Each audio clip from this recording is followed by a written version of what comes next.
Hello mga ka-friendly! For today's video ay kakain na naman tayo ng nauuso at patok na patok din nga sa panlasa natin mga Pinoy.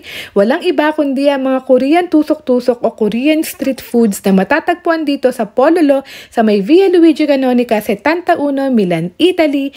Napakadami nga nilang choices sa menu gaya ng mga specialty nilang Korean chicken, corn dogs, tteokbokki, ravioli at marami pang iba. Pagdating naman sa foods, umorder muna kami ng polo prito na yangnyeom chicken at sadyok. At di nga kami nakontento kaya tinaray na din namin yung iba nilang nasa menu, ang tteokbokki nila at yung very famous nila dito na Korean corn dog, at promise kikiligin ka sa sarap niya. Kaya tara mga ka-friendly, kain tayo!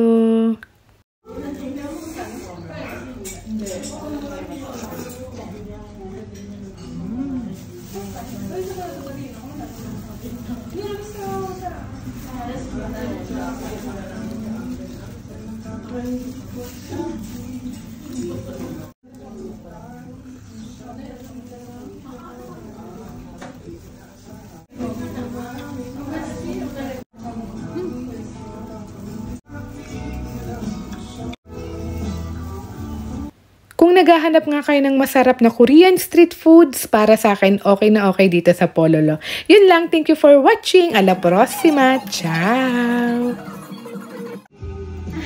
Nagbablog no? Kilala pala ako ni Kuya eh. Pinapanood din mga